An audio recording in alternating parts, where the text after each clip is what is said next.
get the opportunity to talk to a man that I have no idea of his world. I always say that I want to have conversations about being the ignorant interviewer. Want to know exactly who they are, what they do, because I don't know anything about their world. So today I'm talking to Christopher, let me get the last name correct, Balgobin. Correct. All right. So we had a conversation before we were recording this podcast. And it was so amazing because I felt that I don't know anything about your world. And it's very interesting because I think a lot of us live with our own bubbles. Yeah. That we're not aware that there's other worlds. They're very different. And each world has its own nuances. So we're in an elevator and I ask you, all right, Christopher, what's your 2-minute elevator pitch on who you are? How would you respond to that? My 2-minute elevator speech of who I am. I would say I am a father, husband, entrepreneur, business owner, passionate about people, passionate about life, experiences, and helping people achieve the best they can achieve. I've discovered through time that I'm being guided into more of a mentorship for people, into helping people come out of who they want to experience of who they are. And I think the job that I have where I'm making people feel better about themselves, whether it's weight loss or beauty or health, it's empowered me. And I've gone through that journey my own self through the years where I was a fat kid growing up my whole life and very shy. And to people are like, you're shy? I'm like, yeah, I'm an introvert. But I love talking to people. I love interacting with people. I love making people feel welcomed and comforted, and people can tell me anything. And I feel I can connect with them on that level that make them feel like, wow, this guy actually listens to me. Because I generally have an interest in the people I treat and the people I encounter. And I wear my heart on my sleeve. And sometimes I feel like I am a pastor, or I'm not going to say I'm a priest, but a pastor in that I take a lot of what they feel onto myself. I'm empathic and sympathetic. And I think it's made me a better person, a better physician, a better husband, a better father, a better brother, better son. And that's why one of the reasons that I like having these conversations, because I always talk about humanizing people, because people know you because you're a doctor that does this, and that's all they know. They don't know if you're a human, if you're a nice guy, if you're a crazy guy, if you're a funny guy. They don't know because they don't humanize you. To them, you're a man that does this in their profession. So that's why I wanted to have these conversations. So you said you're a father. You're a father of how many kids do you have? 2 girls. 2 girls. 22 and 18. How's that experience? It's actually been wonderful. My girls are amazing. You know, people are like, how is it to raise girls? I mean, I don't even know how it is to raise boys. Right? I mean, people say boys are easy. I think my 2 girls were easy. I'm a girl dad at heart. Like, because of my empathy, because of my sympathy, because of good relation, good rapport. The rapport I have, I want to show them an example of what a man can be and should be, and how to love their mother and how to love somebody, and show them that their dad will always be there for them and will always be their backup. What are you? Support. Are your girls in college? They're both in college. What are they doing? What are they studying for? So one is forensics, one is pre-medicine. She wants to be a dermatologist. They're both soccer players. So my dad was a professional soccer player. I played soccer growing up, but my sport was really baseball. I kind of went away from soccer because my dad coached me, and I just didn't want to be that. I was kind of rebelling as a son, right? I just wanted something different. My girls took on soccer, and they both played at the collegiate level. My youngest is now in the NCAA tournament in California right now. Her first round game is tomorrow as a freshman. You're going? Unfortunately, we can't go. We can watch it. All the games are streamed on NCAA.com. Which one has your personality of the 2 girls? Oh, my youngest. Your youngest. Is that a good thing or a bad thing? She's my mini-me. Oh. To the T. I mean, even my wife's like, she's you. My older one is a combination. How long have you been married? 25 years. 25 years. So for those people that don't know, what I was saying in the beginning, I love because we're humanizing Dr. BBL. right? Because people see you. Oh, that's the doctor that does what? Because when I came in here the first time, I'm asking you so many questions because I don't know about that world because I've never been here for your services personally. Yeah. What is that, Doctor? You're known as Dr. BBL. What is that? So I coined my own term. You coined it. Yeah. Okay. So this came about so I've been doing cosmetics for about 13 years. Okay. So I started doing liposuction, fat transfers back in early 2012, 2013. Dr. Miami, who's Dr. Michael Salzhauer, saw me and my work and wanted to start franchising or marketing affiliates. He found me, and I was in Minneapolis at the time, and he called me one day, and I thought I was in trouble. I thought that I was being reprimanded for trolling him in a way. Gotcha. Because I would comment on his photos, great work, blah, blah, blah. He called the office and said, hey, man, are you interested in doing some marketing? Mutual marketing or franchise. I'm like, yeah, what does that mean? He's like, well, you got to come down and see kind of what I do, like a little mini residency. Yeah. Yep. So I decided to do that. I was there with him about 10 days in the office. I felt like I was a med student all over again. Early in the morning, we'd leave late at night. We'd do surgery together. And I learned some of his techniques and some of the things I can adapt to. And over time, I started adapting some of his techniques. And through his affiliate program, he wanted to kind of create little nicknames of people. Oh, really? So I'm thinking, what would a good nickname be? And this is when BBLs were not popular. Yeah. This is when it was starting. Yeah. So I said, you know what? I'm going to be Dr. BBL. I'm going to come up. You coined yours. I'm just going to do it. Yeah. Initially, it was going to be Dr. 952 or Dr. 612, which was like my zip code. Okay, got it. Okay. I'm like, that's... I thought they were measurements or something. That's stupid. So I came up with Dr. BBL. It stuck. And so I've done a tremendous amount of fat transfers in my career. Wow. Over the last 12 years. So for people that don't know that industry, fat transfers to what? We're transferring to the butt and hips. Okay, ignorant interviewer here. What are terms to talk about the butt? What are there different terms? I mean, we call it the Brazilian butt lift. Okay. But did it really come out of Brazil? Who knows? I was going to ask that too. Like, right? Yeah, we just coined it that. I mean, it could be the Colombian butt lift. It could be the American butt lift. But the word kind of stuck with BBL, Brazilian butt lift. Oh, dang, okay. But the Brazilians, I don't think they really established the Brazilian, the fat transfer butt. I mean, it's something that people have thought about for decades. Okay. Taking someone's fat and enhancing it. I mean, They take it from where? Your body. You can take it from your stomach, sides, back, your arms, your inner thighs. To place it on their butt. To and make hips. it. Give you volume. So the silhouette is this 3D silhouette of an hourglass. Yes. Right? That we picture femininity. Yeah. Right? We take it from the abdomen, sides, and back. We make them thin. And we add that rounding curve to give them this Coke bottle shape. Gotcha. And then you give them projection in the back. For those people that are going to be watching this podcast, I encourage you, if you have any questions, because the first time I talked to this gentleman, I'm like, this is a whole new world. And I asked him so many questions. We're going to talk for 5 minutes. We talked like for an hour. So you probably have questions or concerns or whatever. Ask in the comments, and we're going to get back to you. If you want to talk to him, you want to follow his handles on the different social media platforms. So please ask your questions. So, for example, they grab the fat from different places. Is there different fat that is firmer to place in different places or no? Or fat is fat? I usually say all fat is good fat, but sometimes you need to, ask the patient their history about surgeries before. Okay. Because if surgery has been done before and the area is very fibrotic or it's been lasered before, sometimes that fat is not great quality and won't graft as well. Yeah. We want good kind of fluffy fat. Okay. And it tends to be around the belly. It tends to be around the flanks. Sometimes inner thigh fat is really good as well. So, ignorant interviewer here. So, removing fat from the tummy helps to lower the tummy and increase the butt? Yeah. So, it's a double We're double win.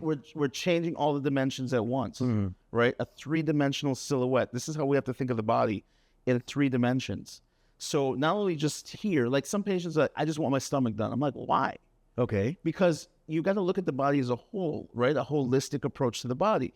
If I'm just going to flatten your stomach, you don't want your flanks to be big. Gotcha. You don't want your back to be big. You want to have this nice finished look. So we finish it around. Yeah. We enhance, whether we do it large or it's medium or small, it's patient preference. And this is what people forget. When they see a photo or when they see a video, the patient probably asks for that, right? Yeah. Yes, there's some doctors who kind of have their own style of how they do things, but when I do a patient, I always ask them, how do you want to look? What's your goal? What's your idea? Sometimes they'll bring in photos to show me. Yeah, yeah. Sometimes the photos aren't realistic. Gotcha. I'm like, you can't look like That's that. AI. Gotcha. Right. Yeah. It is altered. And a lot of people Photoshop. Yeah. Right? And so they're bringing these Photoshopped images. I'm like, that's not real. They feel like you crushed their dreams. So Yeah, or their body structure, their muscular structure, their skeletal structure. too many things to consider just because some people, they're like, I just want a bigger butt. But you got to take into consideration. And I tell them Instagram's not a catalog. Yeah. Oh, You just can't look at Instagram and say, I want her body. Like, you can't. gotcha. Unless you're similar to that. My question was in regards to what are the different terms to say the word butt? Tush, butt, what else? Buttock, Buttock, what else? Booty, what else? peach. Peach. Oh, the Peach heck. emoji is the booty. Oh, that's so true. Oh, damn. Right. I didn't know that anyway. Right. That's pretty good. So let's say, how does it go? Somebody comes into your office and says, Doctor, how does that conversation go? Doctor, I want a butt. Just like, Yeah. That's what they literally say. Yeah. I want ass. yeah, okay, let me ask you this. Is it, I want more or I want shape? What's more? What do you get more? So this is the thing. Shape is always better than size. Oh, dang. Shape is always better. This is what people forget. They think big is big. Big is not good. Big can be nasty. Shape is where it's at. I testify. I was at the gym the other day, and I saw this woman. I'm like, wow. I just want to say, hey, lady, Yeah. who is your surgeon? Because I want to shake his hand.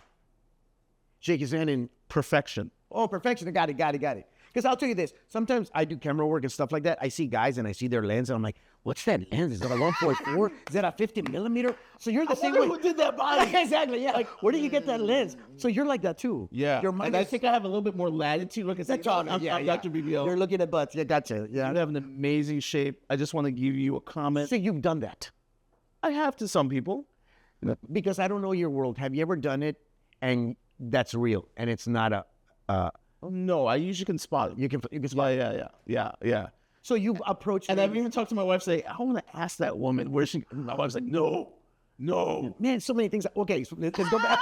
Because like you talk to your wife about other girls' ass, but peaches or whatever. You do that, right? Yeah, like we're looking. So you've been with your wife and you see a butt and you're like, look, babe, look at that one. Oh, so she'll say, Really? like, yeah, that's. So you have approached. What are the response when you approach a woman? Because they're trying to look better, and you as a You have doctor, to like, approach it very gently in this time, of course, right? totally. But I always approach it with my credentials. Gotcha. Say, hey, I'm Dr. Baldwin, I'm Dr. BBL. I actually do a lot of Yeah. surgeries.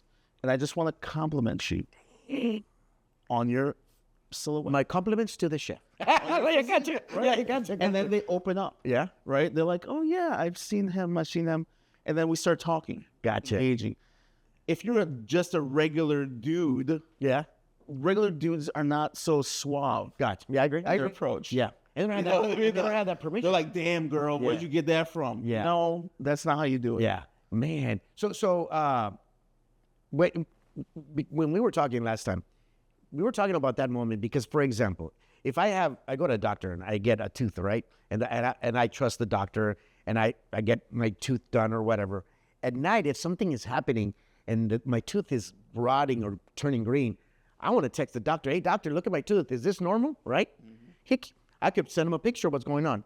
At night, 2 p.m., a woman you worked on is having issues, and you're like, I gotta tell my doctor. She sends you a booty pic when you're at your house with your wife. Yeah. You have that a lot. That's normal. It's normal to you to get booty pics. And how does your wife feel about that? Oh, was it ever an issue? Probably initially, Really? but she's such a mature woman. Uh-huh. She knows what I do for a living. How do you break that? Because It was initially difficult, right? Because again, I put myself in a similar spot. As a man, how would I feel if my wife got dick pics, right? wow. Okay. And I still feel, as a man, we're different. Yeah. Or we just think differently. We don't. She's an amazing woman, right? we've raised these children. I've had to really change my approach in my world because, again, being a physician where have the privilege of treating patients and women, as a man, I have to put myself in a certain spot, right? I have to disconnect in a way too. Yeah. Yes, I'm very friendly, I'm very open, but I also need to be very careful. Mm-hmm. And in this industry, it is so common for male physicians to fall away, to fall off, and to fall down. And we're in a very intimate specialty, intimate, because women that do this are thinking about improving their confidence, improving their sexuality, improving their libido, improving their relationships. And they see us as keys to doing that. They see us as powerful. And sometimes feelings can be had on both sides that you've given this to them. And they recognize that you have the power to give that to them too. Oh, wow. And you recognize that. And they see you in a different light. Right? You're giving them that power now, and they hold you to such high regard. Because you mentioned that you become like a pastor to them, because sometimes somebody could come in here wanting to feel better or look better, and sometimes those two things could be distorted, or you have to guide them in that path. I mean, and especially if you're very nice to them, you're very approachable to them, you're very personable with them, they sometimes see that as a key to unlock the door into your life. Because sometimes they want to know about your wife. They want to know about your kids. I'm surprised at how many people know about my family. Because I'm very social, right? I post stuff on social media because I am human. Right? My vocation as a physician and a cosmetic surgeon is all that. But there has to be this barrier. And it's pretty interesting because the more you have a relationship with them, they fall in love with your wife and your family, even though they don't know them, but because you shared intimate moments with them. And they fall in love with me. Which is hard. Because, in my staff will say this over and over and over again, that you have a way with your patients. They love you. They will do anything for you. And it's very powerful as a clinician to have that. And again, you cannot let that get to your head. You just cannot. That's precious. And I never want to have my patients feel that I am violating that relationship or taking advantage of that. But this ego, as a physician, and especially as a male physician, you have to keep it in check at all times. You say you have to keep it in check. So you said that in the beginning was a problem with your wife being jealous or insecure. How, as a man, more than a physician, how did you deal with that? What did you have to tell yourself? Dude, that was tough. I got to fix that. That was tough. Because you had to fix that. Because, again, you have to take to who I was. I was an introvert. I was a fat kid growing up, right? And now I'm getting all this attention from a lot of women. Beautiful women. Yes. A lot of women. And you're making them more beautiful. And high-profile women at that, meaning that they were married or they're not married. They have great jobs. They see you as a ticket to better something. Ticket to better, and even like almost godlike, right? Your hands are golden. So, right? Yeah, gotcha. The comments you would get, the DMs you would get, the comments that I can't wait to be on your table.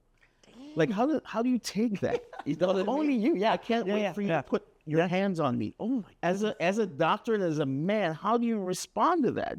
What do you say? My goodness. You sometimes have to ignore it. But you can't lead them down this road. Because that road, where does it end? Are there any patients that come in and you have to check them? Because I understand wanting to look better and wanting to feel better. But, we're creatures of exaggeration. What would be a case where you would say, I can't operate on you. I can't do this to you because your head is not in a good place? I've done that many times. You're a better surgeon by denying patients than you are accepting patients. Oh, wow. You have to be very selective because you have to get into their head. And I tell every patient, I'm trying to get into your head of what you want. Because I had a patient the other day, she wanted me to do her surgery so bad. Why? But I can't give you what you want, but you still want me. And I say to you, I would love to take your money, but I don't want to do that. Yeah. I want you to spend your money where it's best for you to spend your money because I want you to feel and look your best. And I just can't provide that for you. Yeah. I just can't. So here are a few other doctors that can. I don't end it with you. I may give you another pathway. It may not be with me. So I have to disappoint you. Yeah. It's not because I don't like you or this, that. I just can't provide what you want me to give you. My good. I remember last time when we were talking, you were talking to me about, because the woman's physique is such a beautiful thing. And that's what you have to have in mind to be able to approach every single client. But you were expressing to me in a very poetic way about why a woman's body is such a beautiful thing. Maybe because I'm a man. I don't know. Well, yeah, but because It's the softness. It's the silhouette. It's the curves. It's the aesthetic. It's the balance. A man's is too rugged. Yes, the men can look great, right? You look at a man, you think masculinity, muscles, different proportions. But a woman, just like what I said, I went to the gym and I looked at this woman working out and I was just like in awe because it is this hourglass. Yeah. It is the feminine breasts. It is the flat stomach, muscular stomach. It is proportionate arms. It's the balanced face, the beauty, the long. For me, hair is long. Brunette hair for me. I mean, it's just something like Everybody's like, it's not blondes, right? And blondes are beautiful. I mean, all women are beautiful. yeah. But specifically certain things. Isn't it hard to talk about that? Because it's like, if you say, I like this, you're not saying you don't like this. You're saying that this is your preference. I don't want to offend anybody. Exactly. But that's, I don't want to offend anyone. but you're not putting anybody down. You're just saying No. that this, I like vanilla. Exactly, right? Yeah. I like It's not that chocolate is bad. No, Vanilla is good. No, Yeah. no, but there's certain things about a woman that, for me, highlight it. Yeah. Right? It could be skin color. It could be skin tone. I don't discriminate either. Yeah. Right? But it's certain things about a woman that provides for you and as a man comfort. Yeah. I was a sucker for skin. When younger days, I'm like, I would see a girl and I would see her smooth skin. And I'm like, but then there's different types of skin, right? Yeah. But then my wife has the best skin in the world. Like God said, yep, I'm going to give you not only what you need, but what you want. So it's pretty cool. Skin did it for me. I want to say something, but my wife might kill me for it. Now you have to say it. Because sometimes we're laying in bed and I'll just rub my hand, right? And it's dark. But what I'm rubbing my hand on is the curve of her body, Yeah. right? Yeah. It's the curve and the feeling of the difference in the dimensions of the body. That is what gets the mind going. It's very interesting you say that because to me, like with my wife, right, of course she has a beautiful body. But when my fingers touch the back of her head, The small of the back. right here, Yeah. just that little curve, Yeah. I'm like, this is heaven right there. Just that part, like, it's amazing. So we're laying on the stairway. I couldn't fall asleep. We just came in town last night. Our flight arrived late.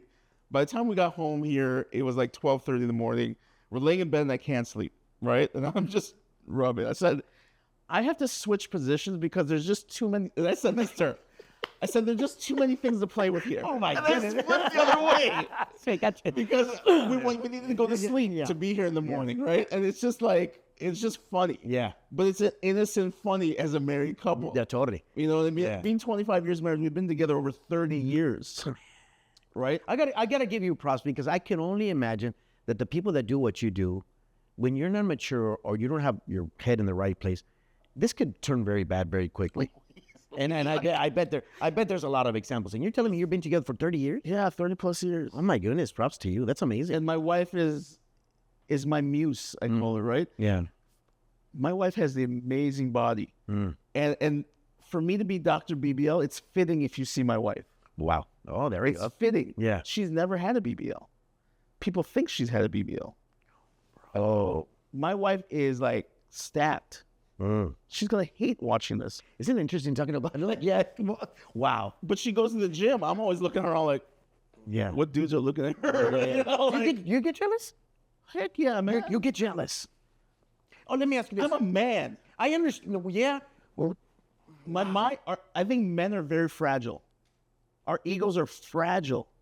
So if my wife did what I have done, what I've done or looked at or You wouldn't thought be able about. to take. You wouldn't be able to take. Most men can't.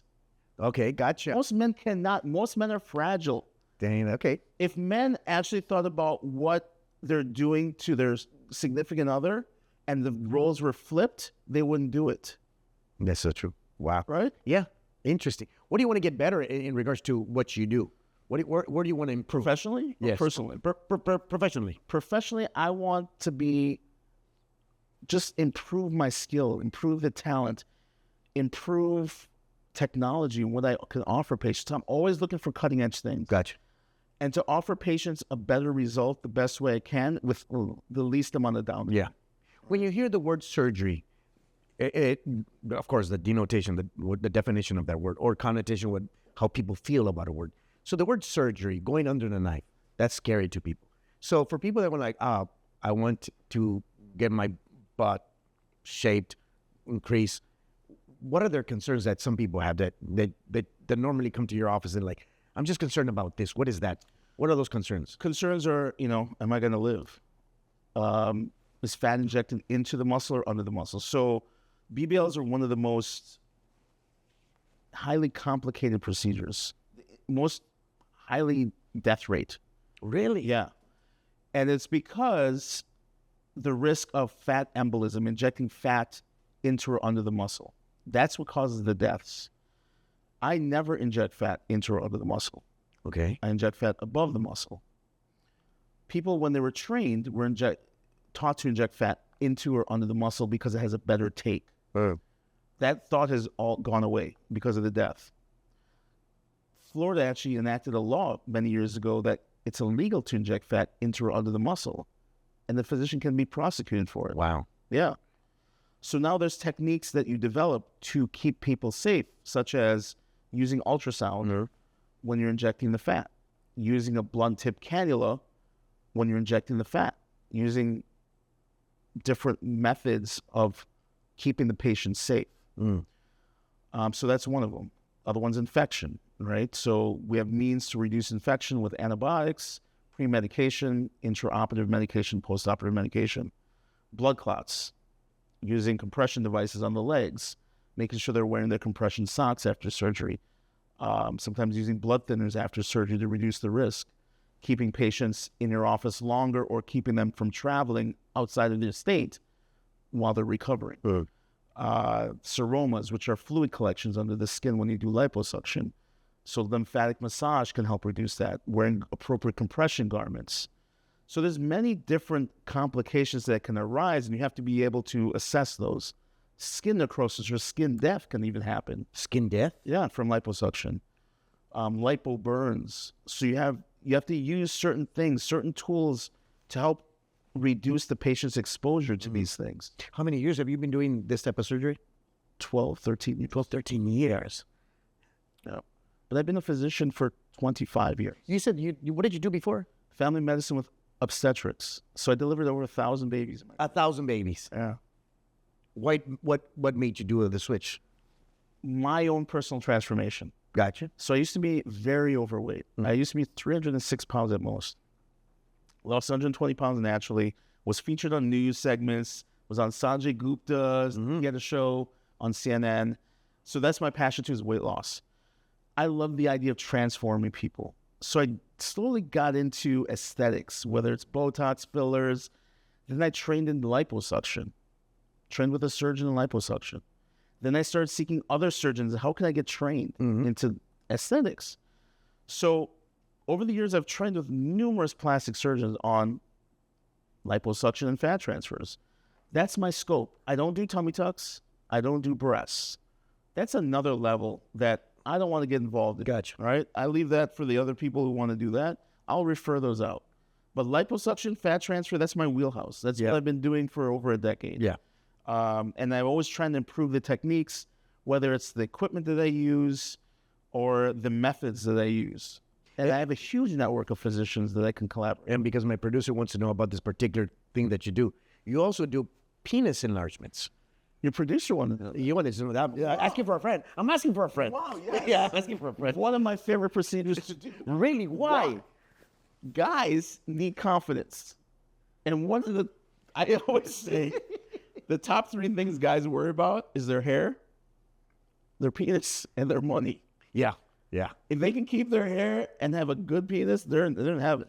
Okay. They think they're the shit. Yeah. Right? Yeah. And so most men, even men who are well endowed, always think that they're not big enough. Yeah.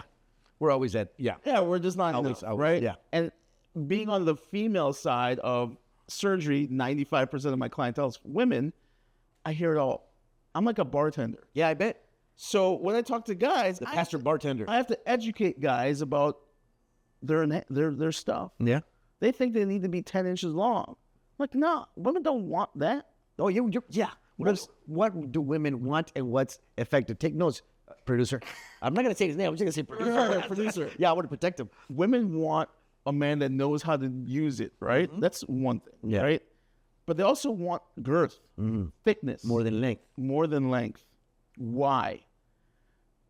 A sex therapist told me this. She's like, as a man, you need to hit all 5 walls of the vagina. I'm like, 5 walls? She's like, yeah, the top, the bottom, the sides, and the end, which is the cervix. So if you have appropriate length, the vaginal canal is about 3 inches to 5 inches to 6 inches. If you got that, you're good. Anything above that, it's just like extra. Yeah. It's hanging out. It's not doing anything. It's not giving you any benefit. So if you got 12 inches, you're basically causing more damage than anything else. If you got thickness, you're hitting the top, bottom, sides. They're seeing heaven. Yeah. Any more questions, producer? No, you're good. We're good. Because this stuff, it's not. Because you got to think of the nerve endings, right? Yeah. The nerve endings are surrounding the entire canal. So you get a lot of that type of operations? Yeah. A lot. A lot of consults, yeah. Wow. But men are funny. Yes, I bet. Men are more chicken than women are. Yeah. Women will drop money in a second. I can just say, hey, BBL. They're like, okay, where is that? Yeah. Men are like, I got to do my research. I got to talk to my brother. I got to talk to my Over a mom. reason. I'm like, Moments. what? Yeah. Dude, this is for you, Yeah. right? And for them. And this is for your wife. I have so many men who told me that they needed to do this procedure because their wife or girlfriend told them they can't feel them anymore. Wow. And how does that make you feel as a man? Yeah, horrible. And I go, how long has that been going on? Yeah. The last guy I talked to was 13 years. He found out when his wife told him after their last child, who's now a 13-year-old. I'm like, wow.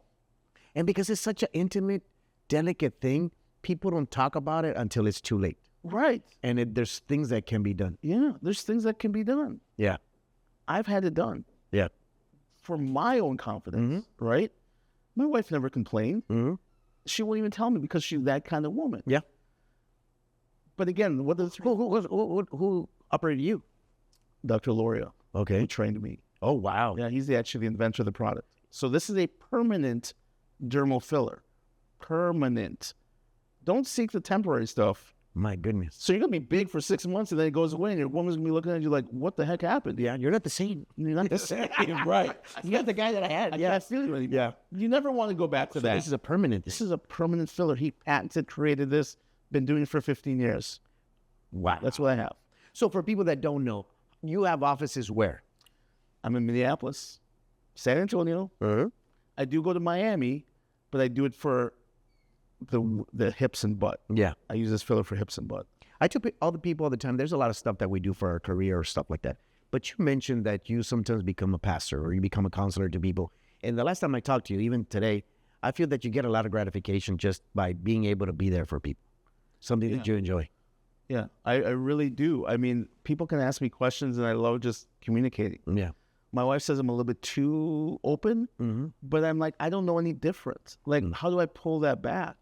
Because I see everybody, and I've learned to see everybody as a child of God. You have to.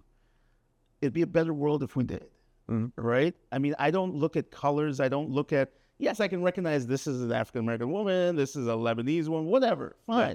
That leads to more questions about your culture and things I want to learn and know. Not opposition to you. It's more interest. Yeah. It's more, I was in Miami, we're at a restaurant, and I was just blown away by the beauty of the server. And I asked her, I go, where's your family from? Yeah. She's like, thank you for asking me. Everybody thinks I'm Latina. Yeah. I'm like, you're not Latina. Yeah. But she was what? Lebanese, Oh, Korea. Persian. Yeah. She's like, yeah. I could tell. Yeah. You have these ethnic features that are just captivating. So speaking on that, because we're different, and I tell people all the time, and we had the conversation, I tell people I don't believe in equality because it doesn't exist. Nobody's equal in any area. I love the beauty that we're so different in so many areas. We're so different. But at the time, but sometimes we use it against each other that we're different, right? Yeah. But I think it's so beautiful. How would you describe the different natural bodies of females with different races? So there's different sizes, right? Different sizes, different shapes, different colors. And that's the beauty of a woman. Yeah. Right? Like I said, I am a woman's biggest fan. Would you dare mention which race has a more natural butt, round butt? Would you dare say it? I mean, the connotation is that African Americans. You think so? Well, it's probably a toss-up Between? South American women and African American women. What do you say, producer? No. Well, what? I see body types, like I see all, like Native Americans and Mexican Americans don't tend to have much butt. Yeah. They tend to be more middle. Gotcha. It varies though, right? South American women tend to have more lower half. African women tend to have more lower half. Caucasian women tend to be a little bit more slender. But again, there's a lot of variations based on ethnicity. Yeah. This is the funny thing. So I say I have a nurse. She's Caucasian. Her family's from Scandinavia. She has a booty. Right. I say, you're the unicorn. Just natural beauty? Natural booty. Oh, wow. Natural. I go, you're the unicorn. And I say, I was at the gym today and I saw a lot of unicorns. Yeah.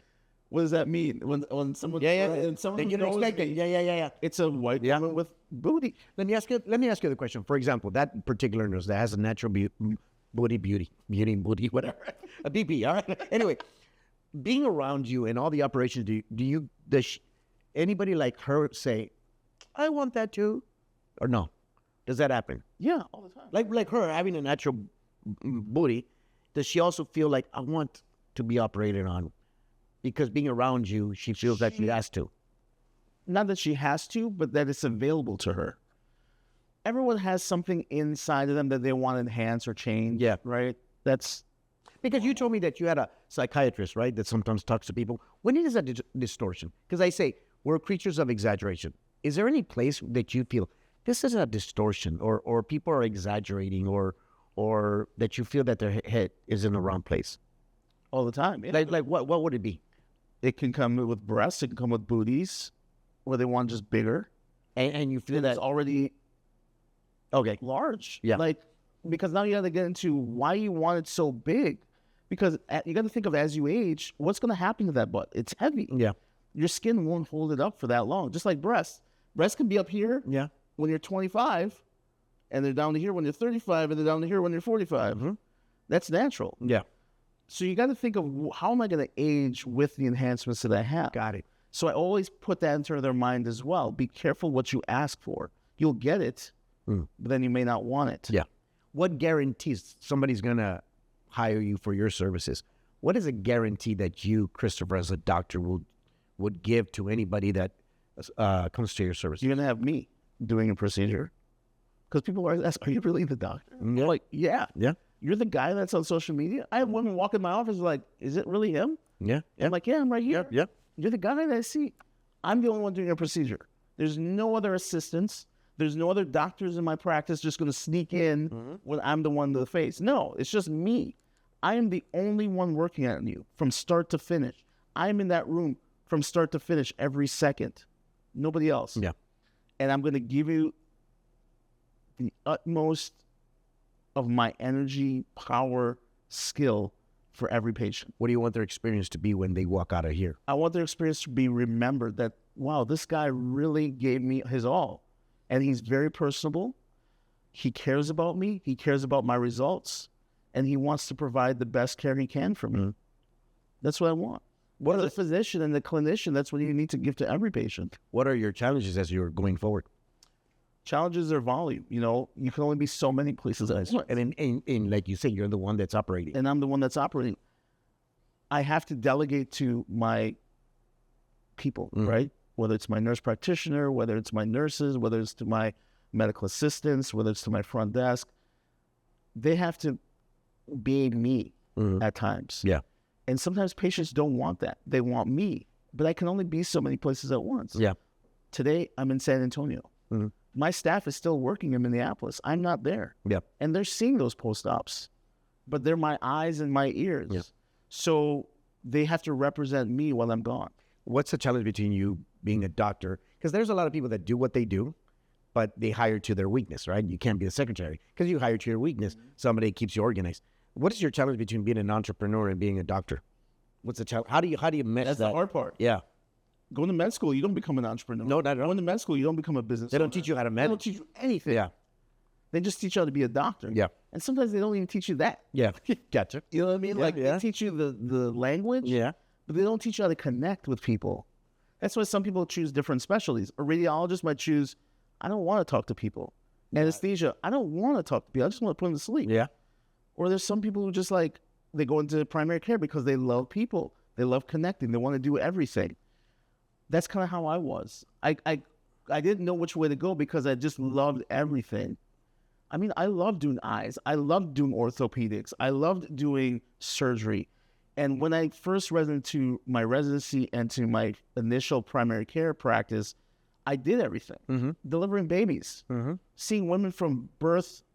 I took care of their whole family. I had 4 generations of a family one time. Wow. From the newborn to the elderly great-grandmother who died, right? I took care of them all.